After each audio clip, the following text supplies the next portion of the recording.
Ta souffrance ne naît pas de ce que tu vis, mais de qui tu crois être pendant que tu le vis. Cette voix qui te compare, qui se sent blessée, qui exige, qui craint de perdre. Cette voix qui te dit « moi, à moi, pour moi ». Ce n'est pas toi, c'est ton ego. Le bouddhisme enseigne que l'ego est comme un mirage dans le désert. Tu le vois, tu le poursuis, tu en souffres. Mais quand tu t'approches, tu découvres qu'il n'a jamais été là. Et pourtant, c'est ce mirage qui te vole ta paix, tes relations, ta clarté et la possibilité de vivre depuis la conscience.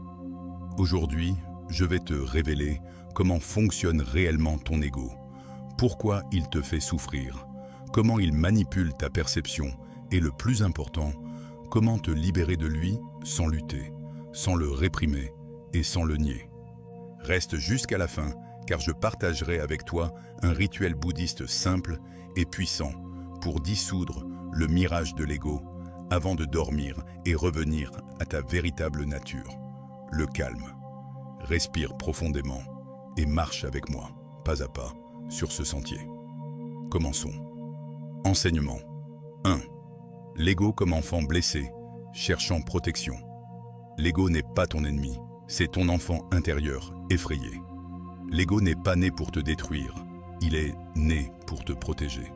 C'est la partie de toi qui a appris à survivre quand tu étais petit, quand le monde semblait trop grand, trop imprévisible, trop difficile à contenir. C'est pourquoi il rivalise, c'est pourquoi il s'offense, c'est pourquoi il se compare, c'est pourquoi il s'accroche à ce dont il n'a pas besoin. Ce n'est pas de la méchanceté, c'est de la peur. Peur de ne pas être suffisant. Peur de disparaître, peur de ne pas être vu, aimé ou accepté. Quand tu comprends que ton ego est une blessure tentant de se défendre, tu cesses de te battre contre lui et tu commences à l'écouter. Et c'est là que se produit la véritable transformation. Tu ne réagis plus depuis la blessure, mais depuis la conscience qui l'embrasse. L'ego ne s'élimine pas, il se calme quand tu t'éveilles. Prends un instant pour reconnaître cette vérité profonde. Ton ego a porté un fardeau immense depuis ton plus jeune âge. Il a essayé de te protéger avec les seuls outils qu'il connaissait. La défense, la comparaison, le contrôle, la recherche d'approbation. Pense à un moment de ton enfance où tu t'es senti vulnérable, peut-être rejeté par tes camarades, peut-être critiqué par un adulte important, peut-être invisible aux yeux de ceux dont tu cherchais l'amour. À ce moment-là, quelque chose s'est formé en toi. Une voix qui a dit « Je ne peux pas me permettre d'être aussi vulnérable à nouveau. Je dois me protéger.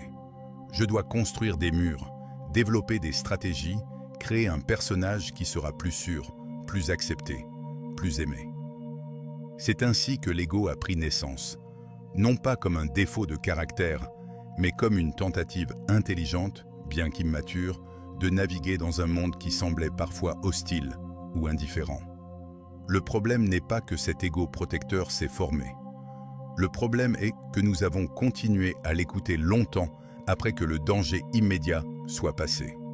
Longtemps après que nous ayons développé d'autres ressources.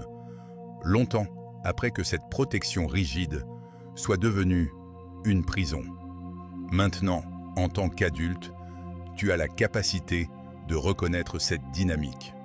Tu peux voir comment l'ego opère encore selon ses vieux schémas, réagissant aux situations présentes comme si tu étais toujours cet enfant vulnérable qui avait besoin de protection désespérée.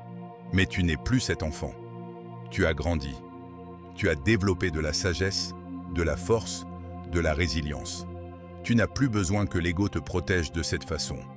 Quand tu approches l'ego avec cette compréhension, avec compassion, plutôt qu'avec jugement, quelque chose commence à changer. L'ego, sentant qu'il n'est plus rejeté ou combattu, commence à se détendre. Les défenses rigides commencent à s'assouplir. Tu peux littéralement parler à ton ego comme tu parlerais à un enfant effrayé. Je te vois. Je comprends pourquoi tu as peur. Merci d'avoir essayé de me protéger toutes ces années.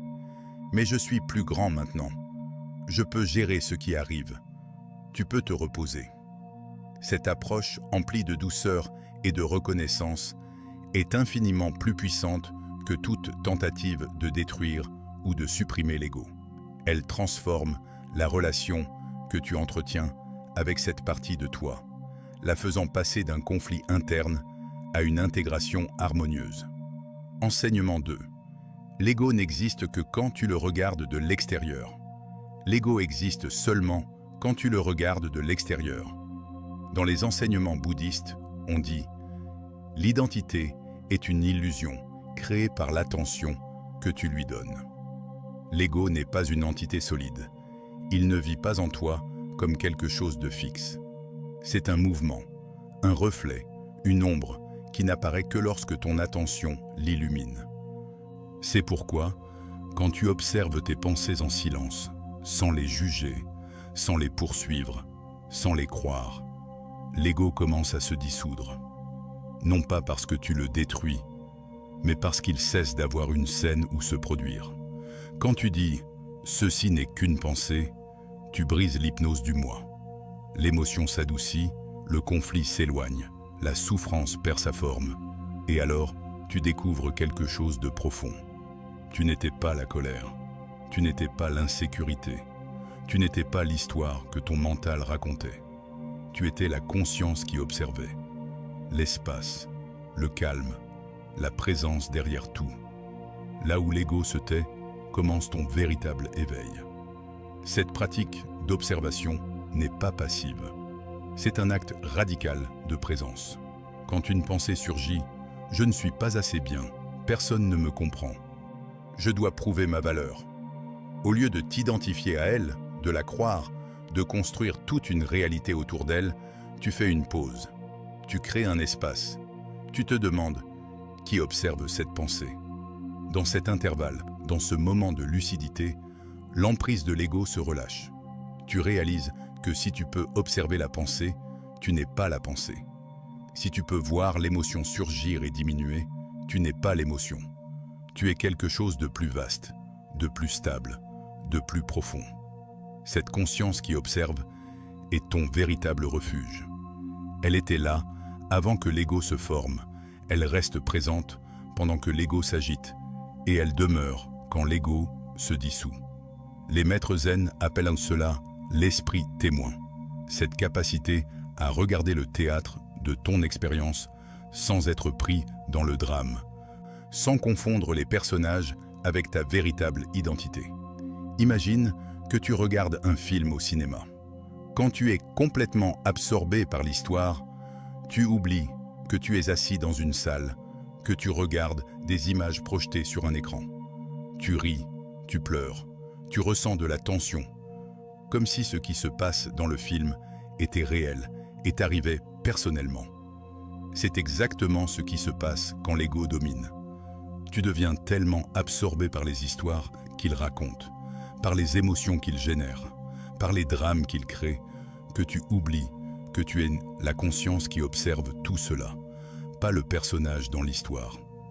L'éveil, c'est se souvenir que tu es dans la salle de cinéma, que tu regardes le film, mais que tu n'es pas le film. Tu peux apprécier l'histoire, ressentir les émotions, t'engager dans l'expérience. Mais tu sais toujours, quelque part au fond de toi, que ce n'est qu'un film. Cette distinction change tout. Elle te donne une liberté immense.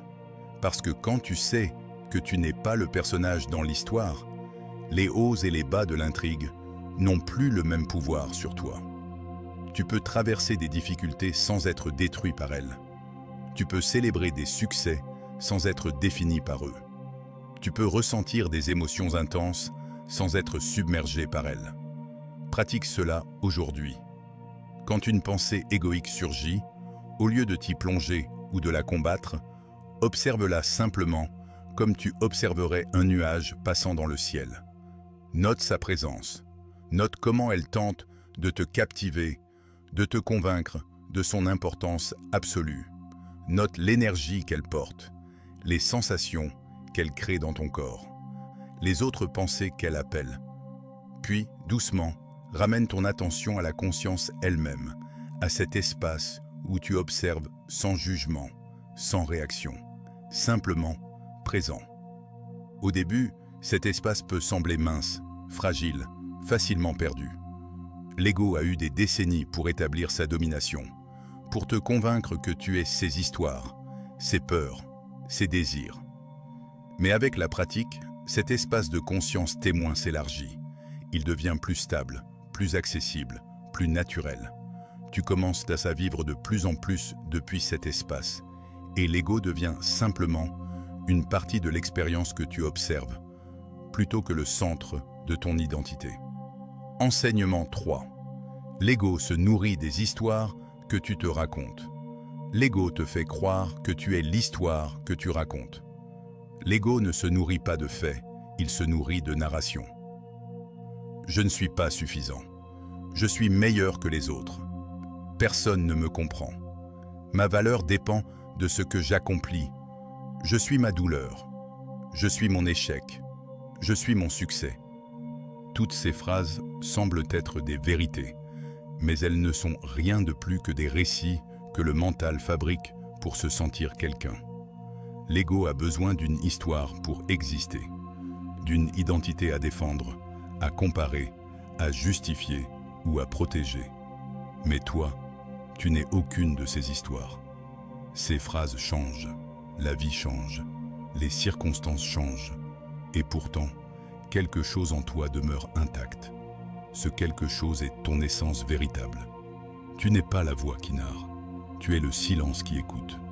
Quand tu observes ton histoire sans te transformer en elle, la narration perd son poids. Le drame perd son intensité et la souffrance se dissout comme brume au soleil. Alors se produit l'éveil.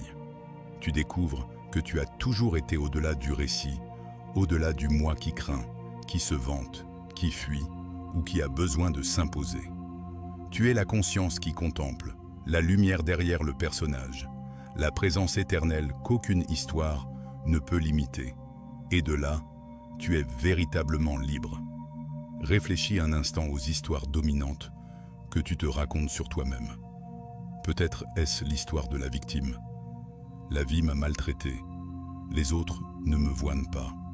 Je mérite mieux, mais le monde m'en empêche. Ou peut-être l'histoire du héros solitaire.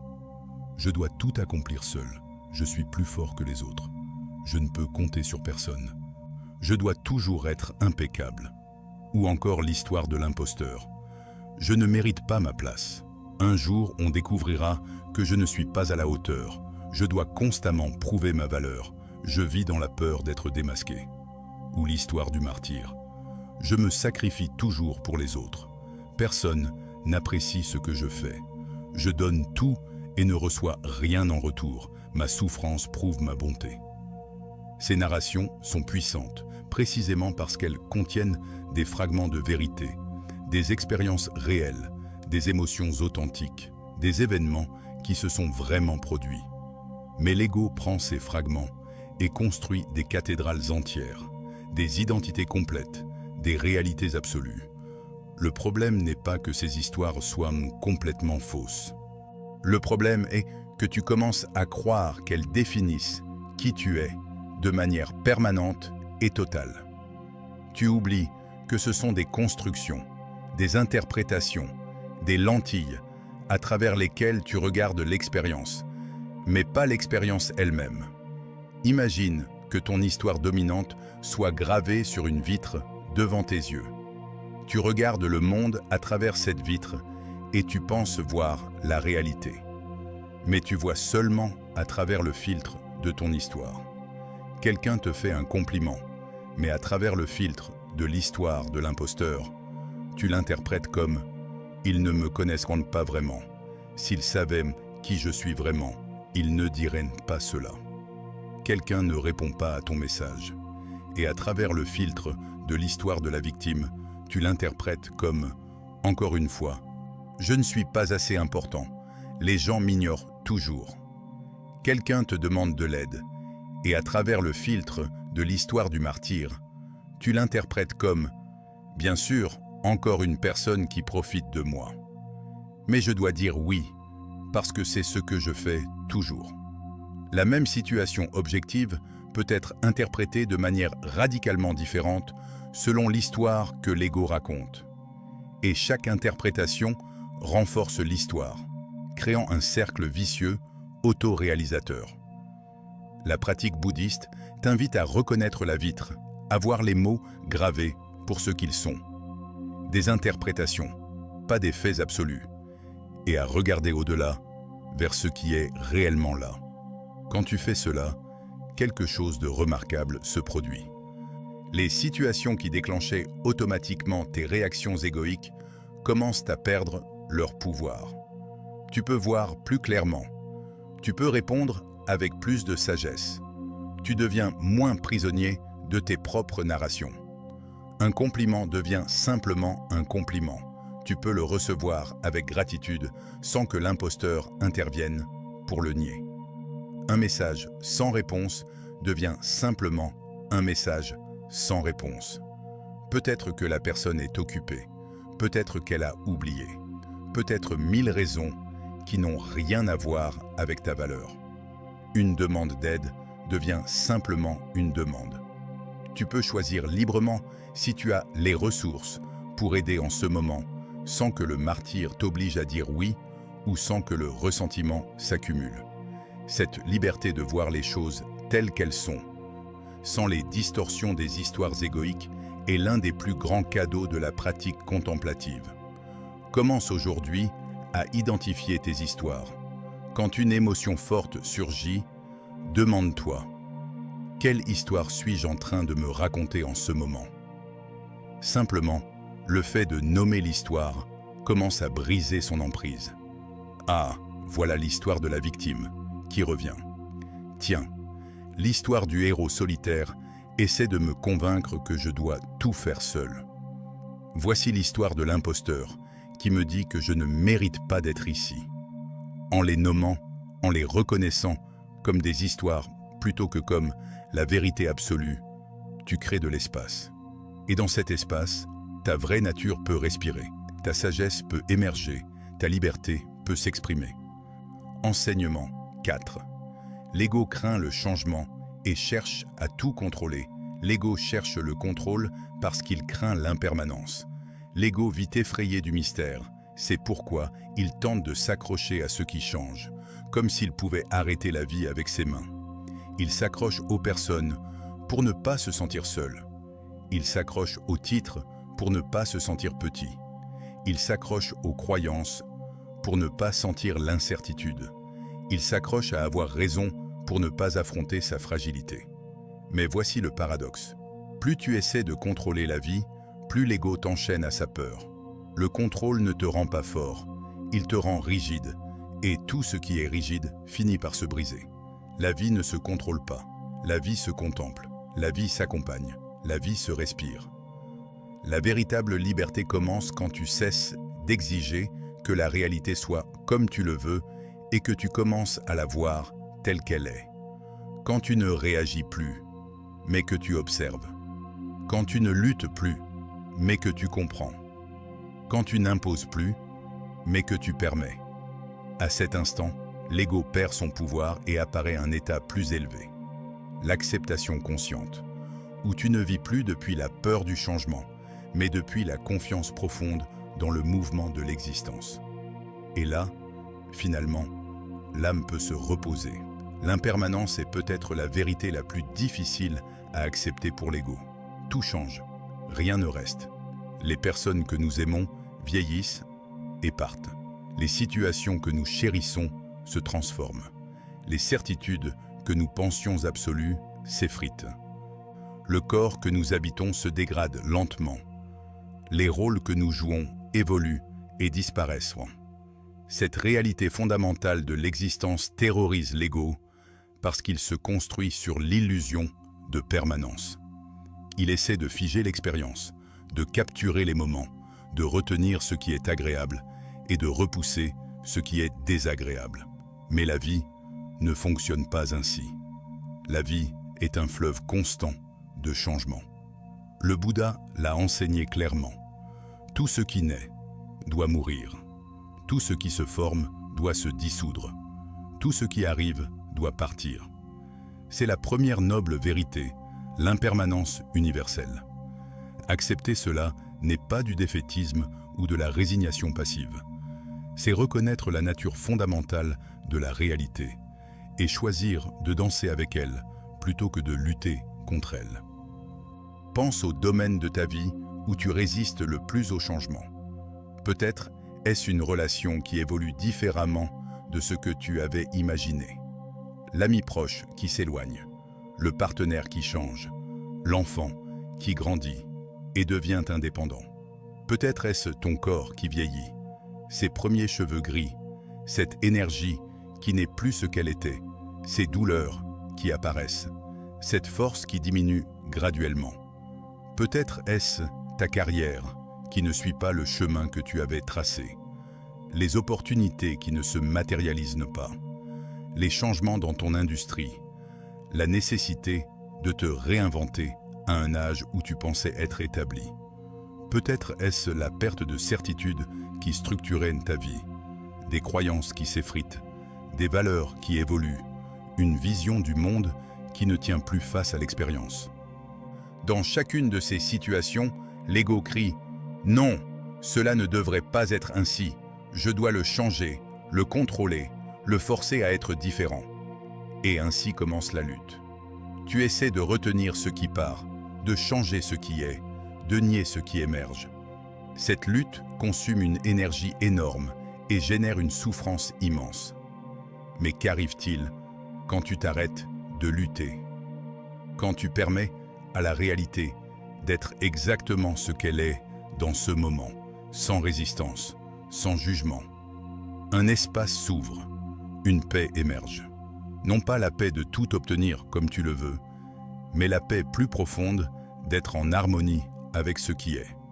Cette acceptation n'est pas passive, elle est profondément active et courageuse.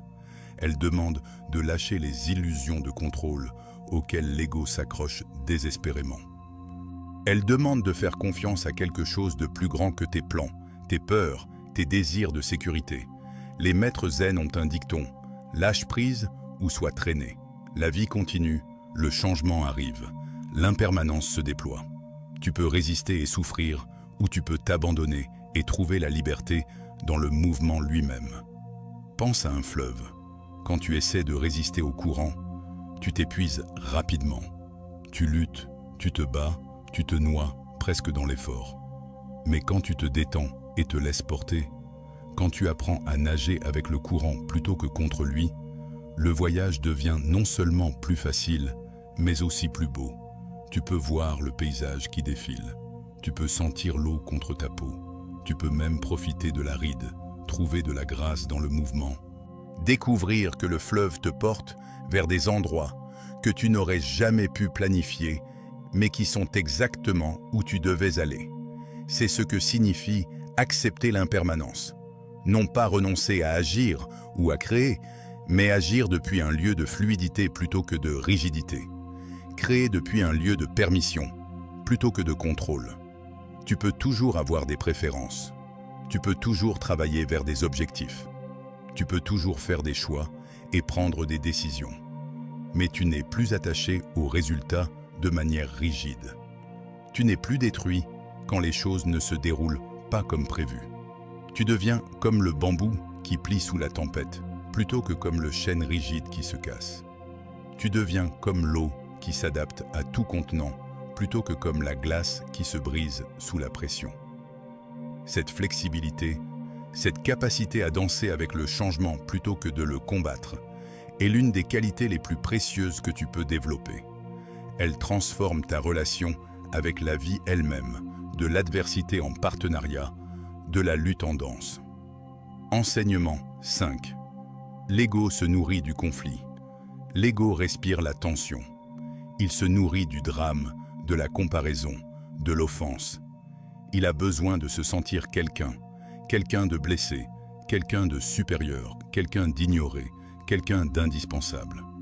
Parce que sans conflit, l'ego ne trouve pas de lieu où exister. C'est pourquoi il crée des histoires, interprète des gestes, invente des ennemis et transforme de petites situations en tempêtes internes. Non pas parce que tu es mauvais, mais parce que l'ego craint de disparaître si règne le calme. Mais voici la révélation. La paix est la nourriture de l'âme et la faim de l'ego. Quand tu choisis de ne pas réagir, quand tu décides de ne pas t'accrocher, quand tu réponds avec présence au lieu d'impulsion, l'ego se contracte. Il perd sa force, il perd sa voix, il perd sa domination. Chaque fois que tu choisis la paix plutôt que la bataille, tu ne désarmes pas seulement le conflit, tu désarmes l'ego lui-même. Et dans cet espace où l'ego se tait, apparaît quelque chose de plus grand, de plus lumineux, de plus vrai, ton être conscient, libre et inébranlable. Observe comment l'ego cherche constamment des raisons d'être perturbé. Un regard mal interprété devient une offense. Un commentaire anodin devient une attaque personnelle. Un succès d'autrui devient une menace à ta propre valeur. Un silence devient un rejet. Une différence d'opinion devient une guerre. L'ego a besoin de ce conflit constant parce que c'est ainsi qu'il se sent vivant, réel, important. Imagine ton ego comme un feu. Le conflit est son combustible. Chaque fois que tu réagis, chaque fois que tu te sens offensé, chaque fois que tu entres dans le drame, tu ajoutes du bois au feu. Le feu grandit, s'intensifie, consume ton énergie et ta paix.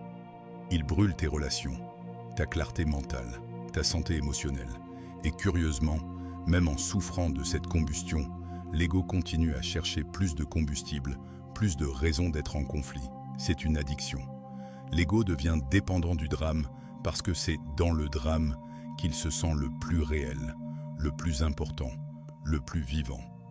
Pense aux personnes que tu connais qui semblent toujours être au centre d'un drame. Il y a toujours un conflit, toujours quelqu'un qui les a trahis, toujours une injustice qu'ils ont subie, toujours une bataille qu'ils doivent mener. Ce n'est pas que ces personnes sont malchanceuses ou que le monde conspire contre elles. C'est que leur ego a appris à se nourrir du conflit et crée inconsciemment des situations qui génèrent plus de conflits. Mais cela ne concerne pas seulement ces cas extrêmes. À des degrés divers, nous faisons tous cela. Nous cherchons tous, parfois inconsciemment, des raisons d'être en conflit, parce que le conflit donne à l'ego un sentiment d'importance et de réalité. Mais que se passe-t-il quand tu cesses d'alimenter le feu, quand une situation qui normalement te déclencherait se présente et que tu choisis simplement de ne pas réagir? Au début, l'ego intensifie ses efforts. Il crie plus fort. « Mais regarde ce qu'ils ont fait. Tu ne peux pas laisser passer ça. Tu dois répondre, te défendre, montrer ta valeur. Si tu ne réagis pas, cela signifie que tu es faible. » Ces voix peuvent être très convaincantes. Elles utilisent des arguments qui semblent logiques, moraux même. C'est une question de respect. Tu dois établir des limites. Les gens vont penser qu'ils peuvent te traiter n'importe comment. Mais si tu maintiens ta position, si tu restes présent et calme, quelque chose de remarquable se produit. Le feu commence à s'éteindre. Sans combustible, il ne peut continuer. Et dans cet espace où le conflit se dissipe, où le drame s'apaise, tu découvres une paix qui ne dépend pas des circonstances extérieures. Cette paix est ton état naturel. C'est ce que tu es, quand l'ego ne domine plus ton expérience. La pratique consiste à reconnaître les moments où l'ego cherche le conflit et à consciemment choisir différemment. Non pas en supprimant ou en niant tes sentiments, mais en les observant, sans t'identifier à eux, sans les laisser dicter tes actions. Par exemple, quelqu'un fait un commentaire qui normalement te mettrait sur la défensive. Au lieu de réagir immédiatement, tu prends une respiration. Tu observes l'impulsion de défendre, de justifier, d'attaquer en retour. Tu la sens dans ton corps, peut-être une tension dans la poitrine, une chaleur qui monte, une contraction dans la gorge. Puis tu te demandes, est-ce que cette réaction vient de mon être authentique ou de mon ego blessé? Si je réponds depuis ma sagesse profonde, plutôt que depuis ma blessure, que dirais-je? Ou peut-être ne dirais-je rien du tout? Souvent, Dans cet espace de pause consciente, tu réalises que la plupart des conflits que l'ego cherche ne valent pas l'énergie qu'il consomme, que la plupart des offenses ne sont pas personnelles, que la plupart des batailles que tu pensais devoir mener sont en fait des ombres que l'ego projette. Et en choisissant la paix, en choisissant de ne pas alimenter le conflit, tu ne te montres pas faible. Au contraire, tu démontres la force la plus profonde qui existe, la force de ne pas être contrôlé par les impulsions réactives, la force de rester ancré dans ta vérité, même quand tout invite au conflit. Cette force tranquille, cette paix qui ne dépend pas de l'absence de provocation, mais de ta propre clarté intérieure, est l'un des signes les plus clairs de l'éveil spirituel. Enseignement 6. L'ego fuit le silence. L'ego fuit le silence comme un enfant craint l'obscurité. Pourquoi ? Parce que dans le silence, il n'y a pas d'histoire, pas de passé à répéter, pas de futur à contrôler, pas de personnage à interpréter. Dans le silence, l'ego se retrouve sans scène. Le bouddhisme l'enseigne clairement. Quand le mental se tait, l'être apparaît. Et pour l'ego, cela est une menace. C'est pourquoi il cherche le bruit, les distractions, les pensées répétitives, les opinions, les comparaisons, les discussions internes. Le bruit le maintient vivant, la quiétude le révèle. Quand tu entres dans le silence intérieur, l'ego se dissout comme brume face à l'aube. Là, à cet instant où tout s'apaise, tu découvres quelque chose qui a toujours été derrière le masque. Ta véritable nature, ta conscience pure, ton moi profond. Sans peur, sans hâte, sans histoire. Le silence ne t'éteint pas, il te ramène à la maison. As-tu remarqué comment, dans les moments de silence complet, l'ego devient agité ? Combien il est difficile de simplement s'asseoir tranquillement, sans distraction, sans stimulation, sans quelque chose à faire ou à penser ? C'est parce que le silence expose l'ego pour ce qu'il est. Une construction, une activité mentale, un bruit constant qui se fait passer pour ton identité. Dans notre monde moderne, nous fuyons le silence de manière presque compulsive. Nous remplissons chaque moment avec des sons, des écrans, des activités, des pensées. Nous avons peur de ce que nous pourrions découvrir si nous nous arrêtions simplement. Le matin, le réveil sonne et immédiatement, nous prenons le téléphone. Pendant que nous nous préparons, la radio ou un podcast joue. Dans la voiture, la musique remplit l'espace. Au travail, un bruit de fond constant. Le soir, la télévision ou les écrans. Même avant de dormir, nous scrollons jusqu'à ce que les yeux se ferment. Chaque moment est rempli de stimulation externe parce que l'ego redoute ce qui pourrait émerger dans le silence. Mais c'est précisément dans ce silence que se trouve la porte vers ta véritable nature. Les traditions contemplatives du monde entier, le bouddhisme zen, la méditation vipassana, la prière contemplative chrétienne, le soufisme, les pratiques chamaniques, toutes reconnaissent le pouvoir transformateur du silence. Ce n'est pas un silence mort ou vide. C'est un silence vivant, riche, profond. C'est l'espace où la conscience peut se reconnaître elle-même, sans les distorsions de l'ego. Dans ce silence, tu découvres que tu n'es pas le chaos de pensée qui occupe normalement ton esprit. Tu n'es pas le commentateur constant qui évalue, juge, compare, planifie, s'inquiète. Tu es l'espace dans lequel toutes ces activités se produisent.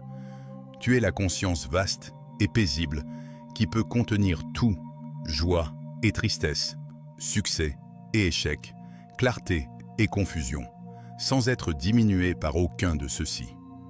Pratique cela. Trouve chaque jour quelques minutes de silence complet. Pas de musique, pas de podcast, pas de pensées à résoudre. Juste le silence. Assieds-toi confortablement. Ferme les yeux si cela t'aide. Ne cherche pas à accomplir quoi que ce soit. Ne cherche pas à être plus spirituel, plus calme, plus éveillé. Sois simplement là, dans le silence. Au début, l'ego protestera. Des pensées surgiront. c'est une perte de temps. Tu devrais faire quelque chose de productif. C'est ennuyeux. Tu n'es pas bon à ça. Rien ne se passe. Tu le fais mal. Observe ces pensées comme des vagues passant dans l'océan de ta conscience. Ne les combats pas, ne les suis pas. Laisse-les simplement passer. Certains jours, le mental sera très bavard. D'autres jours, il y aura des moments de calme profond. Ne juge aucune de ces expériences. Elles font toute partie du processus. Progressivement, dans ce silence répété, quelque chose s'ouvre. Une qualité de présence émerge. Tu commences à te reconnaître au-delà du bruit constant de l'ego. Tu découvres que tu n'as pas besoin d'être constamment quelqu'un. Tu peux simplement être. Cette découverte est profondément libératrice, parce que l'effort constant de maintenir une identité, de défendre un personnage, de jouer un rôle, est épuisant. C'est un poids que tu portes depuis si longtemps que tu as oublié ce que c'est de ne pas le porter. Dans le silence, tu peux déposer ce poids. Tu peux cesser de prétendre, de performer, de protéger. Tu peux simplement être ce que tu es, sans addition, sans soustraction, sans modification. Et dans cet être simple, dans cette présence nue, tu touches quelque chose d'infiniment précieux. Ta nature originelle, ton visage avant ta naissance, comme disent les maîtres zen. C'est pour cela que tous les grands sages de l'histoire ont valorisé le silence. Non pas le silence comme absence de son, mais le silence comme absence de bruit mental, comme présence pure, comme repos dans l'être. Enseignement 7. L'ego disparaît quand tu aimes. L'ego se nourrit de séparation. Moi contre l'autre, moi meilleur, moi pire, moi blessé, moi mérite, moi crains. Mais l'amour, le véritable amour, celui qui naît du cœur éveillé, dissout toutes ces frontières. L'amour n'est pas une émotion, c'est une présence qui te fait te souvenir que tu n'es séparé de rien. Quand tu aimes depuis la compassion, depuis la douceur, depuis l'ouverture, l'ego se retrouve sans territoire. Il ne peut survivre là où il n'y a pas de conflit. Il ne peut se maintenir là où il n'y a pas de moi à défendre. C'est pourquoi l'amour est l'enseignement le plus élevé du bouddhisme, non pas parce qu'il embellit la vie, mais parce qu'il libère du mirage. Aimer sans demander, aimer sans retenir, aimer sans exiger, c'est transcender l'ego sans lutter contre lui. L'ego se contracte, l'amour s'expand. L'ego craint de perdre, l'amour sait que rien ne se perd. L'ego exige, l'amour comprend. Et à cet instant, même une seconde, quand tu choisis d'aimer au lieu de réagir, d'aimer au lieu de juger, d'aimer au lieu de craindre, l'ego se dissipe comme ombre illuminée. Là commence ta véritable liberté. L'amour dont nous parlons ici n'est pas l'amour romantique, sentimental, ni l'attachement émotionnel que l'ego déguise souvent en amour. C'est l'amour comme état d'être. La compassion fondamentale qui reconnaît l'unité derrière l'apparente multiplicité. Quand l'ego domine, tu vois le monde comme une collection de moi et de pas moi, d'alliés et d'ennemis, de ce que je veux et de ce qui me menace. Chaque personne est évaluée en fonction de comment elle affecte ton bien-être égoïque. Ceux qui te valident, qui te soutiennent, qui renforcent ton sens du moi, sont bons. Ceux qui te challengent, qui te critiquent, qui menacent ton identité, sont mauvais. Cette vision fragmentée crée une vie de tension constante, de jugement perpétuel, d'alliance et de guerre. L'amour authentique dissout ces divisions. Il te permet de voir la souffrance dans les yeux de celui qui t'a blessé. Il te permet de reconnaître ta propre vulnérabilité dans l'arrogance d'autrui. Il te permet de ressentir l'interconnexion de toute existence. Cet amour n'est pas faible. Il est la force la plus puissante qui existe parce qu'il ne peut être brisé par les circonstances extérieures. Il ne dépend pas de réciprocité, d'approbation ou de conditions favorables. C'est l'amour du bodhisattva qui choisit de rester dans le monde pour aider tous les êtres à s'éveiller. C'est l'amour du Christ sur la croix qui pardonne à ses bourreaux. C'est l'amour du maître zen qui corrige sévèrement son élève parce qu'il se soucie plus de son éveil que de son confort temporaire. C'est aussi l'amour du parent qui dit non à son enfant quand c'est nécessaire, même si cela crée un conflit temporaire, parce que le bien-être profond de l'enfant est plus important que son approbation momentanée. C'est l'amour de l'ami qui te dit une vérité difficile à entendre parce qu'il te respecte assez pour être honnête plutôt que confortable. C'est l'amour qui peut être doux ou ferme, qui peut caresser ou challenger, mais qui toujours voit au-delà de l'ego vers l'essence véritable de l'être. Pratique cet amour aujourd'hui. Commence par toi-même. Toutes les parties de toi que l'ego rejette ou condamne, les peurs, les faiblesses, les imperfections, les échecs, les ombres, regarde-les avec amour. Non pas avec l'amour qui excuse tout et ne demande aucune croissance, mais avec l'amour qui accepte pleinement ce qui est tout en tenant l'espace pour ce qui peut devenir. Dis à ces parties de toi, je te vois, je te reconnais, tu as le droit d'exister et je t'accompagne vers la guérison, vers la transformation, vers la lumière. Étends ensuite cet amour à ceux qui te sont proches. Pas l'attachement qui veut posséder, mais l'amour qui veut le meilleur pour eux, même si cela ne te sert pas. Peux-tu aimer ton partenaire assez pour le laisser être qui il est vraiment, même si cela signifie qu'il ne remplit pas toujours tes besoins égoïques? Peux-tu aimer tes enfants assez pour les laisser faire leurs propres erreurs, même si cela te fait souffrir de les voir lutter? Peux-tu aimer tes amis assez pour célébrer leurs succès, même quand ces succès mettent en lumière tes propres insécurités? Puis, ose l'étendre à ceux qui te défient, qui t'ont blessé, qui représentent tout ce que ton ego rejette. Pas en approuvant leurs actions, mais en reconnaissant leur humanité fondamentale, leur souffrance, leur lutte. Cette personne qui t'a trahi, peux-tu voir la peur qui a motivé sa trahison? Ce collègue qui te critique constamment, peux-tu reconnaître l'insécurité qui alimente son besoin de rabaisser les autres? Ce membre de la famille qui te juge, peux-tu comprendre que son jugement vient de ses propres blessures non guéries? Cela ne signifie pas que tu dois tolérer les comportements toxiques ou rester dans des situations nuisibles. L'amour authentique inclut parfois la mise en place de limites saines, la protection de ton bien-être, l'éloignement de relations destructrices. Mais même en établissant ces limites, même en t'éloignant, tu peux le faire depuis un lieu d'amour plutôt que de haine, depuis la compassion plutôt que le ressentiment. Tu peux dire « Je te souhaite le bien, mais je ne peux plus être dans cette dynamique. J'espère que tu trouveras la guérison, mais je ne peux plus être celui qui te la fournit. » Quand tu peux faire cela, même partiellement, même pour un instant, l'ego perd son emprise. Tu découvres une liberté qui ne dépend plus de qui fait quoi, de qui a raison, de qui gagne. Tu découvres que tu es plus grand que toutes ces petites batailles. Tu es l'espace où l'amour peut fleurir, indépendamment des conditions. Et dans cet amour, dans cet espace de non-séparation, tu touches quelque chose d'essentiel, la vérité que nous sommes tous connectés, que ta souffrance est ma souffrance, que ton éveil contribue à mon éveil, que nous sommes tous des expressions de la même conscience fondamentale. Cette réalisation transforme tout.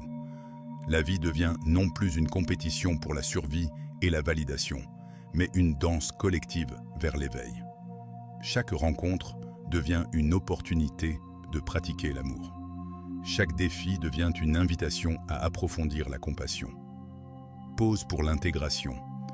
Fais une pause maintenant. Ferme un moment les yeux.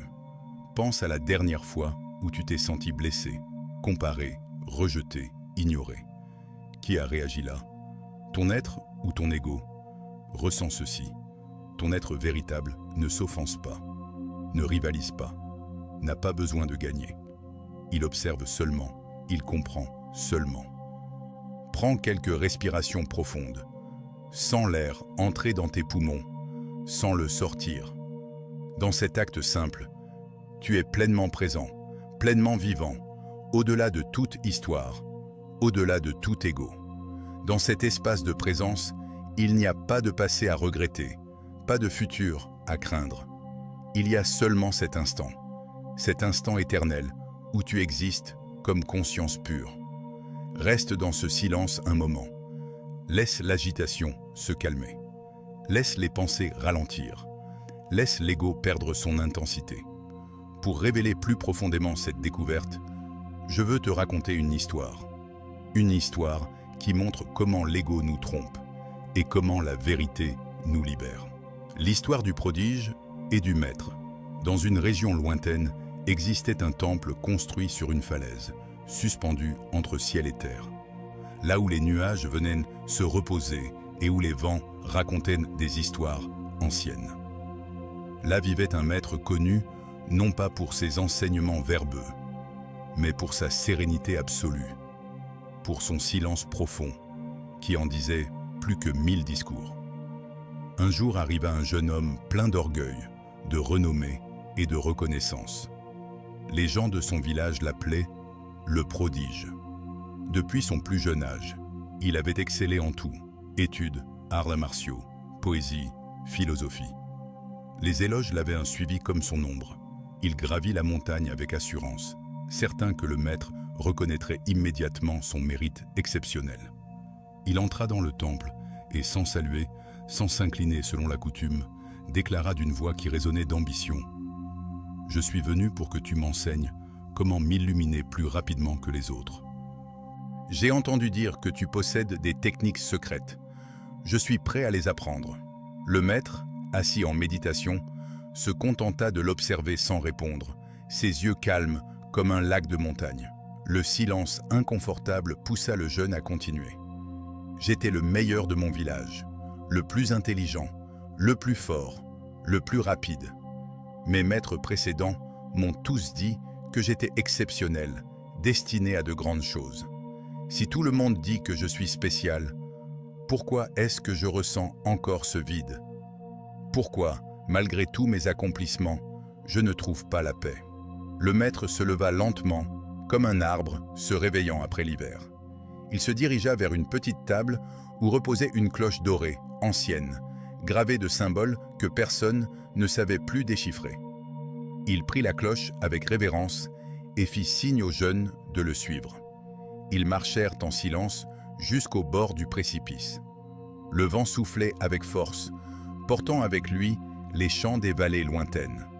Les nuages se déplaçaient rapidement, créant des ombres dansantes sur les montagnes environnantes. Le maître tendit la cloche aux jeunes et ordonna d'une voix qui ne tolérait aucune hésitation. « Fais-la sonner. » Le jeune, un peu déconcerté par la simplicité de la demande, prit la cloche et l'agita vigoureusement. Elle sonna d'un ton pur, clair, cristallin, qui se répandit dans l'air et sembla toucher chaque pierre, chaque arbre, chaque particule de nuage. « Maintenant, » dit le maître, d'une voix aussi calme que le son de la cloche était vif. « Arrête le son. » Le jeune, confus, serra la cloche avec force entre ses mains, étouffant le métal pour qu'il ne puisse plus vibrer. Mais le son était déjà parti, voyageant encore dans les vallées, se fondant avec le vent, devenant partie du monde. « Je ne peux pas arrêter quelque chose qui ne sonne déjà plus, » répondit le jeune, frustré par ce qui lui semblait être un tour absurde. Le maître le regarda avec une intensité nouvelle et pointa vers l'abîme devant eux, vers ce vide immense qui semblait s'étendre à l'infini. « Ce son, » dit-il lentement, laissant chaque mot prendre son poids, « est ton ego. » Le jeune fronça les sourcils, ne comprenant pas encore où le maître voulait en venir. Le maître continua, sa voix maintenant empreinte d'une douceur presque paternelle. « L'ego est comme l'écho de cette cloche. Il naît du mouvement, du bruit que tu fais pour que le monde te voie, t'entende, te valide. Il naît de ton besoin d'être reconnu, applaudi, admiré. » Il fit une pause, laissant le vent remplir le silence. « Mais regarde, » continua-t-il, « le son a déjà disparu.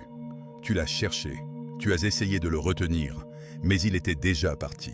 De la même façon, L'ego n'existe que dans ce mouvement constant de chercher, de prouver, de démontrer.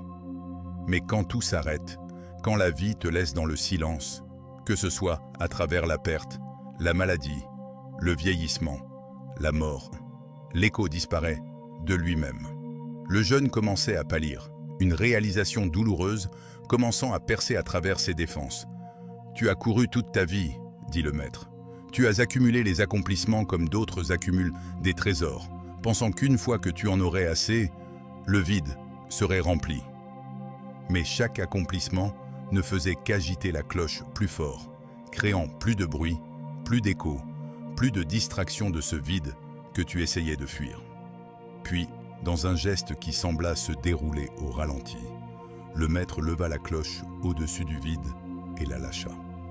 Le jeune regarda, hypnotisé, la cloche tomber, tournoyer dans l'air, attraper la lumière du soleil en éclairs dorés, puis disparaître entre les nuages, avalé par l'immensité. Il n'y eut aucun bruit d'impact, seulement le silence du vide qui recevait la cloche, la digérant dans son mystère infini. Le maître posa sa main sur l'épaule du jeune et conclut, sa voix maintenant presque un murmure. « Ton vide ne vient pas de ce qui te manque. Plus d'accomplissement, plus de reconnaissance, plus de preuve de ta valeur. Il vient du bruit constant que tu fais pour ne pas t'écouter, pour ne pas te rencontrer vraiment. Qui es-tu » demanda le maître, « quand il ne reste plus rien à démontrer, quand tous tes titres, tes accomplissements, tes rôles tombent dans le vide comme cette cloche, que reste-t-il » Le jeune, pour la première fois de sa vie, ne trouva pas de réponse. Toutes les phrases brillantes qu'il avait l'habitude de prononcer, toutes les affirmations de sa valeur, toutes les preuves de son exceptionnalité, tout cela lui semblait soudain creux, vide, aussi insaisissable que le son de la cloche déjà disparue. Et dans ce moment de silence complet, dans ce moment où son ego n'avait plus de réponse à offrir, quelque chose d'autre émergea. Une présence, une conscience, un sentiment d'être qui n'avait besoin d'aucun accomplissement pour exister. Ce jour-là, au bord du monde, dans le silence qui suivit la chute de la cloche, le jeune prodige commença son véritable chemin. Non plus le chemin de l'accumulation, mais celui de la libération. Non plus le chemin du bruit, mais celui du silence. Non plus le chemin de l'ego, mais celui de l'être. Réflexion sur l'histoire. Fais une pause. Imagine un instant cette cloche tombant dans le vide. Regarde-la se perdre dans le silence de la falaise, disparaître dans l'immensité qui ne juge pas, qui ne mesure pas, qui ne compare pas, qui accueille simplement tout ce qui vient. Maintenant, demande-toi, combien de fois as-tu vécu en essayant que le monde entende ton son ? Combien d'énergie as-tu dépensé en essayant de prouver, de plaire, d'être quelqu'un ? Combien de fois as-tu cherché validation, reconnaissance, applaudissements pour faire taire ce vide interne qui ne finit jamais de se rassasier ? Peu importe combien tu accumules, respire profondément, sens ton corps, ici, maintenant. Sens le poids de ton corps sur la chaise ou le sol. Sens l'air sur ta peau. Sens ton cœur battre. Dans cette sensation simple, directe, immédiate, il n'y a pas d'ego. Il n'y a que l'expérience pure d'être vivant. Le maître disait que l'ego est seulement un écho, un son qui semble réel, qui semble être toi, mais qui se dissipe si tu cesses de le bouger, de l'agiter, de le nourrir avec ton besoin constant d'être quelqu'un. Regarde à l'intérieur maintenant. Qu'y a-t-il en toi quand tu ne fais plus de bruit, quand tu ne cherches plus à impressionner, à prouver, à démontrer? Qui es-tu sans tes accomplissements, sans tes masques, sans tes défenses, sans tes rôles? Que reste-t-il quand tu cesses de lutter pour être vu, entendu, validé? Dans ce silence, dans cet espace où tu n'as plus besoin de démontrer quoi que ce soit, là commence la véritable liberté spirituelle. Cette liberté n'est pas une nouvelle identité que tu construis, plus spirituelle, plus éveillée, plus sage. Non, c'est l'absence d'identité fixe. C'est être sans avoir besoin d'être quelqu'un de particulier. c'est la libération de la tyrannie constante de l'ego qui exige, qui compare, qui juge, qui craint. Laisse cette réflexion ouvrir en toi un espace nouveau, plus profond, plus honnête, plus tien, ou peut-être plus précisément, moins tien, plus universel. Car l'ego crie pour affirmer sa séparation, sa différence, son unicité qui le met à part. Mais l'âme ne peut parler que dans le silence. Et ce qu'elle murmure est toujours la même vérité. Nous ne sommes pas séparés. Nous n'avons jamais été séparés. Nous ne pouvons jamais être séparés de la source de tout être. Approfondissement. Les mécanismes subtils de l'ego. Maintenant que tu as compris les enseignements fondamentaux sur l'ego, explorons certains de ces mécanismes plus subtils, ceux qui sont si intégrés à notre façon de fonctionner que nous ne les remarquons presque jamais. L'ego spirituel est peut-être la manifestation la plus trompeuse de l'ego. C'est l'ego qui se déguise en humilité, en sagesse, en éveil. Il dit « J'ai transcendé l'ego. Je suis plus conscient que les autres. Je ne suis pas affecté par les drames mondains. Mais remarque, il y a toujours un « je » là, un sens de réalisation personnelle, une comparaison subtile avec ceux qui sont moins éveillés. L'ego spirituel est particulièrement insidieux parce qu'il utilise le langage de la non-dualité tout en opérant depuis la dualité la plus profonde, moi qui suis éveillé versus eux qui sont endormis. Comment reconnaître l'ego spirituel en toi? Observe si tu te sens supérieur quand tu médites régulièrement et que d'autres ne le font pas. Observe si tu juges les gens comme non conscients quand ils sont pris dans leur drame. Observe si tu es fier de ta pratique spirituelle, si tu la mentionnes pour impressionner, si tu utilises ta connaissance spirituelle pour gagner des arguments ou te sentir spécial. L'éveil authentique n'a pas besoin d'annoncer son éveil. Il n'a pas besoin de se comparer. Il reconnaît simplement ce qui est, sans jugement, sans séparation. Un autre mécanisme subtil est ce qu'on pourrait appeler l'ego de la victime. C'est l'identité construite autour de la souffrance, des injustices subies, des torts qu'on t'a faits. Cette identité peut être très séduisante parce qu'elle te donne un sens de vertu morale, une raison de ne pas être responsable de ta vie et une façon d'obtenir attention et sympathie. Le piège est que, inconsciemment, tu commences à avoir besoin de ta souffrance pour maintenir ton identité. Tu cherches des preuves que le monde te maltraite. Tu interprètes les situations neutres comme des attaques. Tu résistes à la guérison parce que qui serais-tu sans ton histoire de victime? Cela ne signifie pas que la souffrance n'est pas réelle ou que les injustices ne se produisent pas. Elles sont réelles et elles se produisent. Mais il y a une différence entre reconnaître la souffrance et l'injustice et en faire le centre de ton identité. Tu peux honorer ce qui s'est passé, traiter tes blessures, chercher justice, s'y approprier, tout en refusant de laisser ces expériences définir qui tu es de manière permanente. L'ego de la performance est également très répandu. C'est l'ego qui mesure ta valeur par ce que tu accomplis, par combien tu es productif, par combien tu contribues. Dans notre culture, cet ego est particulièrement renforcé. Nous demandons constamment aux gens « Que fais-tu » plutôt que « Qui es-tu » Nous valorisons les gens basés sur leur profession, leur position, leurs accomplissements. L'ego de la performance te dit que si tu ne fais pas constamment quelque chose, tu ne vaux rien. Il crée une anxiété sous-jacente, un sentiment que tu dois toujours être en train de produire, d'accomplir, d'avancer. Le repos devient culpabilité. La pause devient anxiété. Le simple fait d'être, sans faire, devient presque intolérable. Mais ton être n'a pas besoin d'accomplir quoi que ce soit pour être valable. Tu n'es pas un human doing, tu es un human being. Ton existence même, ta conscience même, est infiniment précieuse, complètement indépendamment de ce que tu fais ou ne fais pas. Ces mécanismes, et tant d'autres, opèrent si subtilement que nous ne les remarquons presque jamais.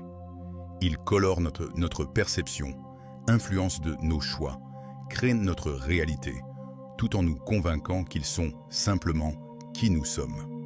Le travail de l'éveil est de devenir conscient de ces mécanismes, non pas pour les juger ou les combattre, mais simplement pour les voir clairement.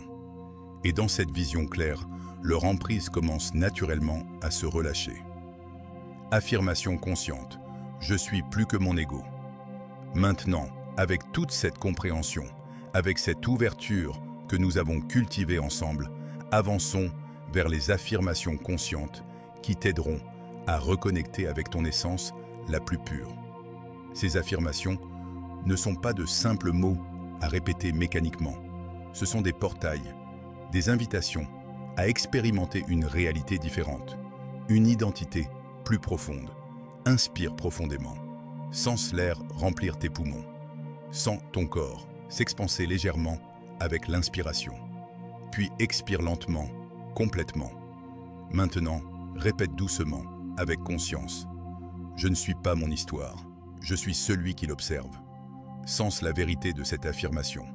Toutes les histoires que tu racontes sur toi, sur ton passé, tes échecs, tes succès, tes blessures, tes triomphes, ce ne sont que des histoires, des interprétations, des narrations que tu as construites pour donner un sens à l'expérience. Mais toi, la conscience qui peut observer ces histoires, qui peut les raconter, qui peut les modifier, qui peut même les abandonner. Cette conscience est ce que tu es vraiment. Elle était là avant les histoires. Elle reste présente pendant les histoires. Elle demeure quand les histoires changent ou disparaissent. Respire avec cette réalisation. Laisse-la descendre au-delà du mental, dans ton corps, dans ta chair, dans tes os. Ma valeur ne dépend de l'opinion de personne. Cette affirmation coupe la racine d'une grande partie de la souffrance égoïque. L'ego recherche constamment l'approbation extérieure parce qu'il croit que ta valeur doit être confirmée de l'extérieur, qu'elle est conditionnelle, qu'elle peut être donnée ou retirée selon les caprices des autres. Mais ta valeur intrinsèque existe indépendamment de ce que quiconque pense, dit ou croit sur toi. Elle est là, inconditionnelle, inaliénable, éternelle. Si toute l'humanité se réunissait demain et décidait que tu ne vaux rien, cela ne changerait pas un iota de ta valeur véritable. Si le monde entier te célébrait comme le plus grand être ayant jamais vécu, cela n'ajouterait rien à ta valeur intrinsèque. Tu es précieux, simplement parce que tu es. Point. Il n'y a rien à prouver, rien à gagner, rien à accomplir pour mériter ton existence. Sans le soulagement de cette vérité, sans combien d'énergie tu as dépensé à chercher l'approbation, à éviter la désapprobation, à te conformer, à performer, à plaire. Tout cela peut cesser maintenant. Tu peux te reposer dans la certitude de ta valeur inconditionnelle. Mon essence est calme, clarté et présence. Sous toutes les pensées agitées, sous toutes les émotions turbulentes, sous tous les drames que l'ego crée, il y a cette qualité fondamentale de ton être. Calme, claire, présente. C'est ton état naturel. Tout le reste est une perturbation temporaire à la surface, comme des vagues sur l'océan. Les vagues peuvent être énormes, spectaculaires, violentes même, mais la profondeur de l'océan reste toujours paisible, non perturbée. Tu es cet océan. Les vagues de pensée, d'émotions, d'expériences vont et viennent à la surface, mais ton essence profonde reste toujours calme, claire, présente. Quand tu te souviens de cela, quand tu t'ancres dans cette vérité, les tempêtes de la vie perdent leur pouvoir de te submerger. Tu peux les observer, les expérimenter même, sans être détruite par elles. L'ego se dissout quand je reviens à ma respiration. Cette affirmation te donne un outil pratique, concret, immédiatement accessible. Quand l'ego s'agite, quand tu te sens pris dans ses histoires, ses peurs, ses besoins, reviens simplement à ta respiration. Inspire, expire, c'est tout. Dans cet acte simple, tu te ramènes au moment présent. Et dans le moment présent, l'ego perd son emprise. Parce que l'ego vit dans le passé, Regret, ressentiment, nostalgie, et dans le futur, anxiété, planification, fantasme, mais jamais dans l'ici et maintenant. Quand tu respires consciemment, tu es pleinement présent. Et dans cette présence totale, l'ego ne trouve pas de prise. Il se dissout naturellement, comme brume au soleil. Aujourd'hui, je marche libre des mirages.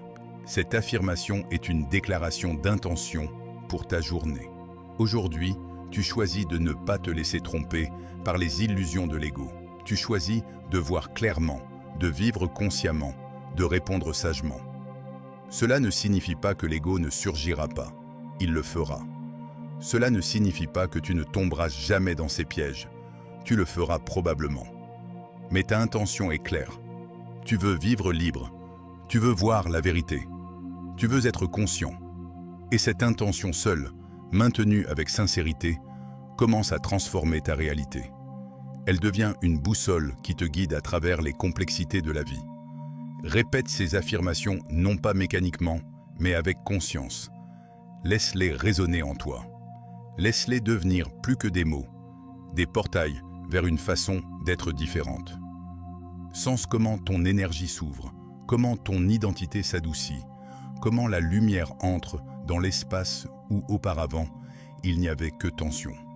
Tu peux revenir à ces affirmations à tout moment, le matin en te réveillant, le soir avant de dormir, pendant la journée quand tu sens l'ego prendre le dessus.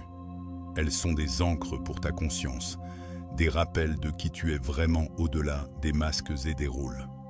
Mini-rituel, la disparition du mirage. Avant de dormir ce soir, offre-toi une minute de vérité.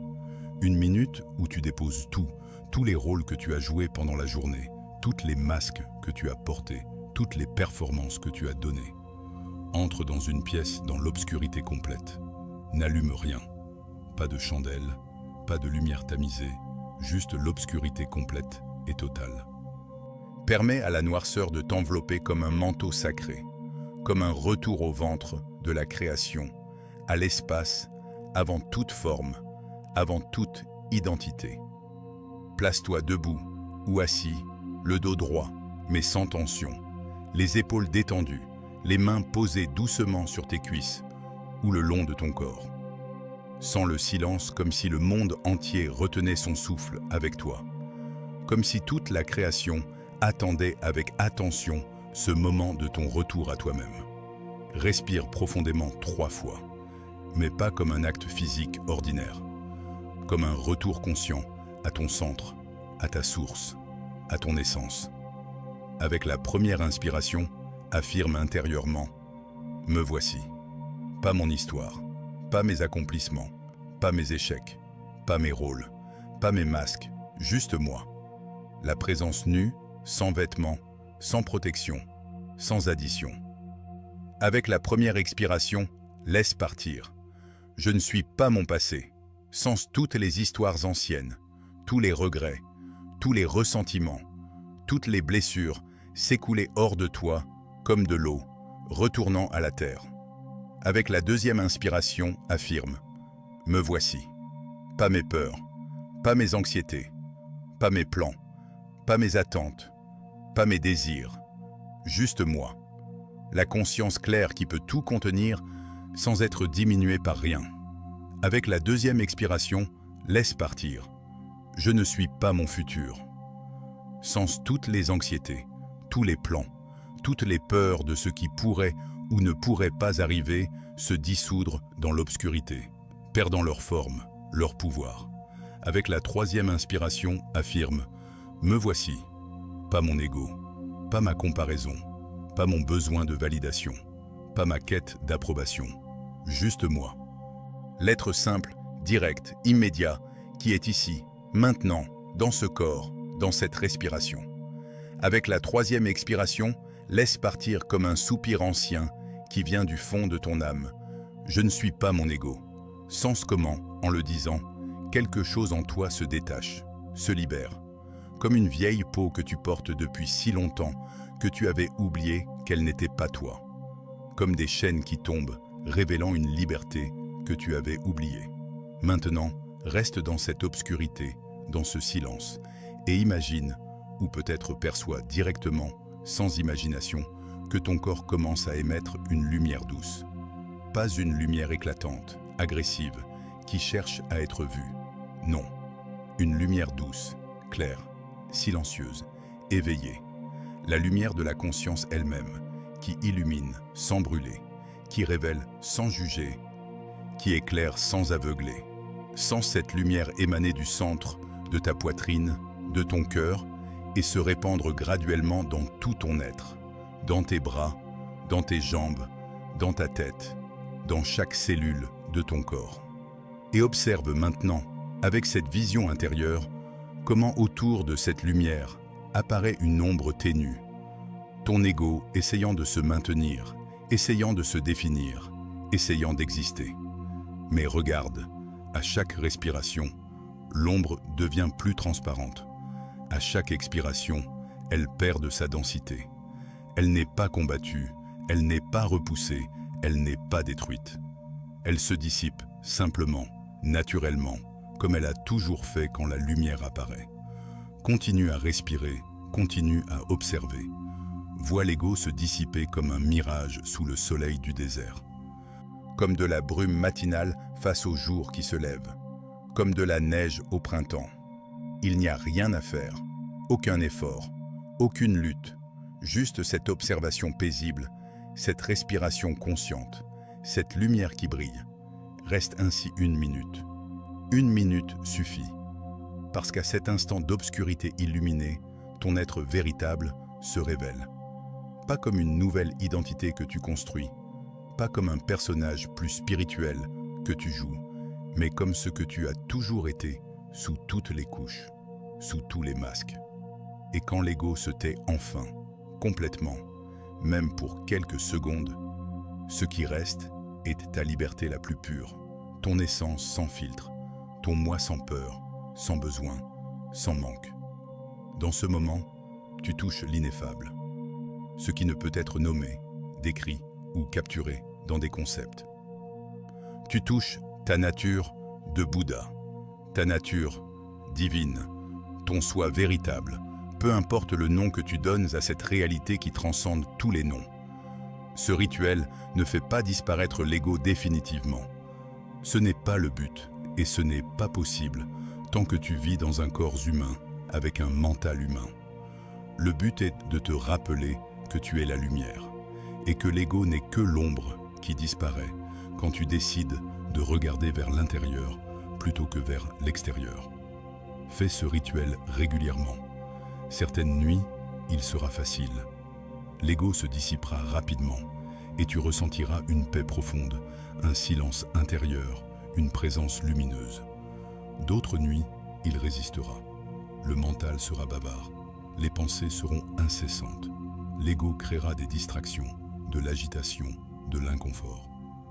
Ces nuits-là sont aussi précieuses que les autres. Elles te montrent où l'ego a encore de l'emprise, où tu restes identifié à ses histoires et ses peurs. Elles sont des opportunités d'apprentissage, de compréhension plus profonde. Ne juge pas ces moments. Ne te décourage pas. Observe-les simplement avec curiosité et compassion. Ah, voilà où l'ego est encore fort. Voilà où il a encore peur de lâcher prise. Chaque fois que tu reviens à ce rituel, même quand c'est difficile, surtout quand c'est difficile, tu renforces ta capacité à distinguer entre ton être véritable et les constructions de l'ego. Progressivement, imperceptiblement, cette clarté commencera à s'étendre au-delà du rituel nocturne. Tu commenceras à reconnaître l'ego pendant la journée, dans tes interactions, dans tes réactions, dans tes pensées habituelles. Tu seras en conversation et soudain, tu réaliseras « Ah, voilà mon ego qui cherche à impressionner ». Tu seras face à une critique et tu remarqueras « Voilà mon ego qui se sent menacé ». Tu seras en comparaison et tu verras « Voilà mon ego qui essaie de se définir par rapport aux autres ». Et avec cette reconnaissance vient le pouvoir de choisir différemment, de répondre depuis un lieu plus profond, plus sage, plus libre. Pas à chaque fois, pas parfaitement, mais de plus en plus souvent, avec de plus en plus de clarté. Et c'est ainsi que se déroule l'éveil, non pas comme une illumination soudaine et permanente, bien que cela puisse arriver pour certains, mais comme une série de petits réveils, de moments de clarté qui s'accumulent, qui se renforcent, qui transforment graduellement ta façon d'être dans le monde. Récapitulation. L'ego ne se détruit pas, il se comprend. Aujourd'hui, tu as fait un voyage profond vers le noyau de ta conscience. Un voyage où tu as découvert que l'ego n'est pas un ennemi à détruire, mais une voix craintive que tu as appris à écouter trop fort, à prendre trop au sérieux, à confondre avec qui tu es vraiment. Tu as compris que sa force ne vient pas de son pouvoir inhérent, mais de ton identification avec lui, de ta croyance en ses histoires, de ton engagement dans ses drames. Tu as vu qu'il se maintient tant que tu l'alimentes avec comparaison, avec besoin de reconnaissance, avec conflit et contrôle, avec le bruit constant qui étouffe le silence de ton être. Mais tu as aussi vu quelque chose de plus grand, de plus lumineux, de plus libérateur. Tu as vu que quand tu observes en silence, sans jugement, sans identification, l'ego se dissout comme brume au soleil. Que quand tu choisis l'amour au lieu de la réaction, la compassion au lieu du jugement, la présence au lieu de l'anxiété, l'ego perd toute domination. Que quand tu t'arrêtes pour respirer consciemment, pour revenir au moment présent, pour toucher ta véritable nature, l'illusion se brise et la vérité apparaît. Tu as découvert que tu n'es pas l'histoire que tu te racontes. Tu n'es pas le passé qui te hante, ni le futur qui t'angoisse. Tu n'es pas les rôles que tu joues, ni les masques que tu portes. Tu es la présence qui perçoit tout cela. La conscience spacieuse qui contient tout, toutes les histoires, toutes les émotions, toutes les expériences, sans être limitée ou définie par aucune d'elles. Aujourd'hui, tu t'es souvenu que ta véritable identité ne crie pas pour être entendue, ne rivalise pas pour être meilleur, ne se défend pas contre les menaces, ne se justifie pas devant les jugements. Ton être profond est seulement serein, lumineux, libre. Il observe avec compassion. Il comprend sans condamner. Il aime sans condition. Il existe sans effort. Et les affirmations que tu as intégrées ne sont pas des phrases à répéter mécaniquement, mais des codes de retour à ton essence, des rappels de qui tu es vraiment, des graines qui éveillent une identité plus haute, plus consciente, plus vraie, ou peut-être plus précisément, qui éveillent la réalisation qu'il n'y a pas besoin d'identité du tout, que tu peux être sans avoir besoin d'être quelqu'un de particulier. Le rituel final t'a montré quelque chose de crucial. L'ego n'est qu'une ombre qui apparaît quand tu oublies ta lumière, et il suffit de te souvenir, de te tourner vers l'intérieur, d'allumer la conscience, pour que l'ombre cesse d'avoir forme et pouvoir. Respire maintenant, profondément, pleinement. Sens cette vérité s'expandant en toi, remplissant chaque espace, illuminant chaque coin sombre, dissolving chaque peur. Tu n'es pas ce que le monde voit, les rôles, les titres, les accomplissements, les échecs. Tu es ce que le silence révèle, la présence pure, la conscience éveillée, l'amour inconditionnel, la paix inébranlable. Cette compréhension n'est pas la fin d'un chemin, mais le début d'une nouvelle façon de vivre. Chaque jour t'offre d'innombrables opportunités de pratiquer cette conscience, de choisir la présence plutôt que la réactivité, la clarté plutôt que l'illusion, l'amour plutôt que la peur. Certains jours seront plus faciles que d'autres. Il y aura des moments où l'ego semblera reprendre le dessus, où tu te retrouveras pris dans ses histoires, ses peurs, ses besoins, où tu oublieras qui tu es vraiment et te confondras à nouveau avec le personnage. C'est normal, c'est humain, c'est partie du processus. Ne te décourage pas, ne te juge pas, ne transforme pas l'éveil lui-même en une nouvelle source de comparaison et d'autocritique. La pratique spirituelle n'est pas une ligne droite vers la perfection. C'est un retour répété, patient, compatissant à la vérité de qui tu es vraiment. Chaque fois que tu te surprends identifié à l'ego et que tu choisis de revenir à la présence consciente, tu renforces ce muscle de l'éveil. Progressivement, imperceptiblement, tu vis de plus en plus depuis ton être véritable et de moins en moins depuis les constructions de l'ego. Et même si l'éveil complet peut sembler lointain, même si tu sens parfois que tu ne progresses pas assez vite, souviens-toi, chaque moment de clarté compte infiniment. Chaque choix conscient fait une différence immense. Chaque respiration en présence est un acte sacré de libération. Tu n'es pas en train d'essayer de devenir quelqu'un de différent, quelqu'un de meilleur, quelqu'un de plus spirituel. Tu es en train de te souvenir de qui tu as toujours été, au-delà des couches de conditionnement, de peur et d'illusion que l'ego a construites au fil des années.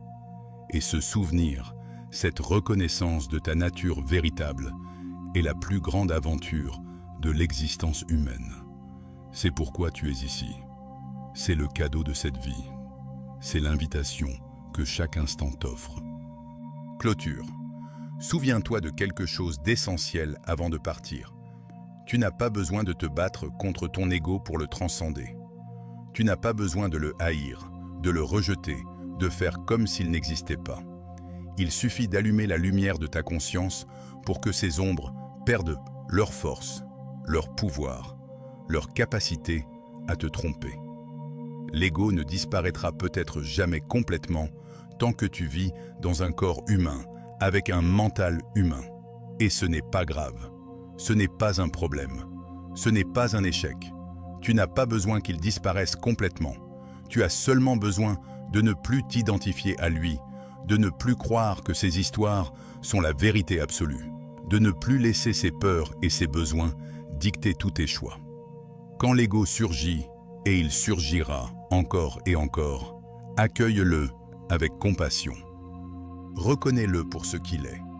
Un vieux mécanisme de protection qui a appris à fonctionner d'une certaine façon, mais qui n'est plus nécessaire maintenant que tu es éveillé, maintenant que tu vois clair. Remercie-le même si tu peux. Remercie-le pour avoir essayé de te protéger toutes ces années, même si ces méthodes étaient maladroites, même si elles ont créé de la souffrance. Il faisait de son mieux avec les outils limités qu'il avait. Puis, choisis consciemment de répondre depuis un lieu plus sage, plus profond, plus vrai. Depuis ton être authentique, qui n'a pas peur, qui n'a pas besoin de défendre une image, qui n'a rien à prouver. C'est ainsi que se vit l'éveil, non pas dans une perfection lointaine et inaccessible, non pas dans un état permanent de béatitude sans effort, mais dans ces moments quotidiens, ordinaires, où tu choisis la conscience plutôt que l'automatisme, où tu choisis la présence plutôt que la réactivité, où tu choisis l'amour plutôt que la peur, où tu choisis la vérité plutôt que l'illusion, moment après moment, respiration après respiration, choix après choix. C'est cela, la pratique. C'est cela, le chemin. C'est cela, la libération. Si ce message a éveillé quelque chose en toi, s'il a touché une corde silencieuse que tu avais oubliée, s'il a allumé une lumière dans un coin sombre que tu évitais de regarder, je serais profondément honoré de te lire. Quelle illusion de l'ego sens-tu être prêt à laisser derrière toi? Quelle ombre es-tu prêt à laisser se dissoudre dans la lumière de ta conscience? Partage dans les commentaires si tu te sens appelé à le faire.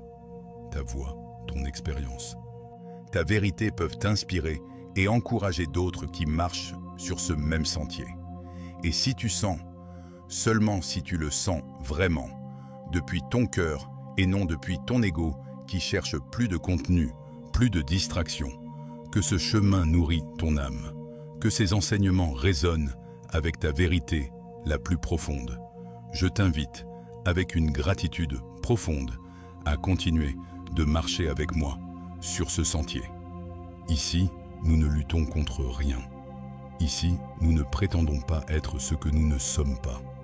Ici, nous n'essayons pas d'impressionner ou de performer. Ici, nous apprenons simplement à regarder avec des yeux clairs, à comprendre avec un cœur ouvert, à nous souvenir de qui nous sommes vraiment quand tout le bruit s'éteint, quand tous les masques tombent, quand toutes les histoires se taisent. Que la clarté soit ton guide sur ce sentier. Que la présence soit ta maison, ton refuge, ton ancre dans toutes les tempêtes.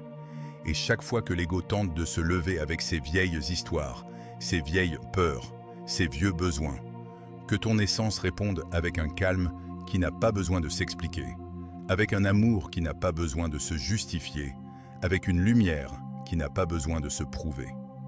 Tu es cette lumière. Tu l'as toujours été. Tu le seras toujours. Le voyage est simplement de te souvenir, encore et encore, jusqu'à ce que ce souvenir devienne ta façon naturelle d'être, jusqu'à ce que la conscience devienne aussi naturelle que respirer, jusqu'à ce que la présence devienne ton état par défaut plutôt que l'exception. À bientôt sur ce chemin. Merci d'avoir marché avec moi aujourd'hui. Une étreinte de lumière. Namasté.